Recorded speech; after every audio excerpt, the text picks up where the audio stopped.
Hello guys, welcome to my channel. ఇవాళ mushroom curry with chapati ఎలా చేసుకుందామో చూద్దాం. నేను రీసెంట్గా రెస్టారెంట్కి వెళ్ళినప్పుడు అక్కడ నేను మష్రూమ్ ఇంకా బటర్ నాన్ ఆర్డర్ చేసామన్నమాట. టేస్ట్ బాగుంది, అందుకని ఇంట్లో ట్రై చేస్తున్నాను.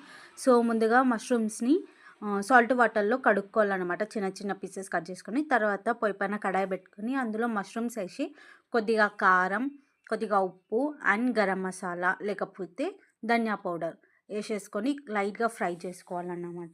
ఈ మష్రూమ్స్ అయితే నేను రీసెంట్గా నేషనల్ మార్ట్కి వెళ్ళినప్పుడు అక్కడ నుంచి తెచ్చా. ఫ్రై చేసుకొని పక్కన పెట్టేసుకోవాలి. మళ్ళీ కడాయి పెట్టుకొని అందులో ఆయిల్ పోసుకొని కొద్దిగా జీలకర్ర, దాల్చిన చెక్క, ఇలాచి ఇంకా లవంగాలు వేసేసుకొని 2 పచ్చిమిరపకాయలు కట్ చేసేసుకోవాలి. తర్వాత ఆనియన్స్ వేసుకోవాలి. ఆనియన్స్ ఎక్కువ వేసుకోవాలి. ఆనియన్స్ వల్ల గ్రేవీ అనేది వస్తుందన్నమాట. దానికోసమని ఆనియన్స్లో కొద్దిగా సాల్ట్ వేసుకోవాలి. సాల్ట్ వేసుకోవడం వల్ల త్వరగా ఎర్రగా అవుతుంది.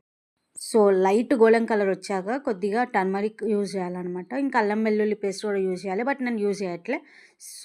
దాని తర్వాత టమాటో పేస్ట్ వేయాలి. ఒక 2 టమాటోలు కట్ చేసుకొని మిక్సీ పట్టుకొని వేసుకోవాలి. తర్వాత తగినంత కారం అండ్ ఉప్పు వేసేసుకొని ఆయిల్ పైకి వచ్చేంత వరకు వేయించుకోవాలన్నమాట. అది గ్రేవీ అనేది ఉడికిన తర్వాత కొంచెం ధనియా పౌడరు, కొద్దిగా గరం మసాలా పౌడర్ వేసేసుకొని ఆయిల్ అనేది పైకి రానియాలి. తర్వాత కొంచెం వాటర్ యాడ్ చేసుకొని మష్రూమ్స్ వేసుకోవాలన్నమాట. మష్రూమ్స్ వేసేసుకొని మనము కొంచెం దగ్గర పడేలాగా ఉంచుకోవాలి. కొంచెం మన గ్రేవీ కన్సిస్టెన్సీ ఓకే అయిన తర్వాత మనం దించేసుకోవాలన్నమాట. ఇప్పుడు దాని లోపలికి చపాతీ ఎలా చేసుకుందో చూద్దాం. గోధుమ పిండిలో కొద్దిగా సాల్ట్ వేసుకొని పిండి కలుపుకోవాలన్నమాట. మరీ అంత గట్టిగా కాకుండా కొంచెం సాఫ్ట్గా కలుపుకుంటే చపాతీలు అనేవి పొంగుతాయి అన్నమాట. పిండిని కలుపుకున్న తర్వాత చిన్న చిన్న ముద్దలుగా చేసుకొని పక్కకు పెట్టుకోవాలి. తర్వాత నేను ఫోల్డ్ చేసిన చపాతీ చేస్తున్నాను కాబట్టి ఫస్ట్ చిన్న చిన్న రౌండ్స్ చేసుకొని పక్కన పెట్టేసుకొని ఇప్పుడు 3 పెట్టేసుకొని అందులో కొంచెం కొంచెం ఆయిల్ వేసుకొని కొంచెం రుద్దుకోవాలి. రుద్దుకున్న తర్వాత కొంచెం పిండి వేసుకొని ఫోల్డింగ్స్ చేసుకోవాలి. తర్వాత చపాతీలు చేసేసుకోవాలి. మనం నార్మల్గా చపాతీలు ఎలా చేస్తామో అలానే చేయాలి, బట్ ఇక్కడ ఫోల్డింగ్ చపాతీ చేస్తున్నాను అనమాట. కొన్ని చపాతీలు చేసుకొని పెట్టేసుకొని తర్వాత పెంక మీద కాలుస్తాను అన్నమాట చపాతీలన్నింటినీ.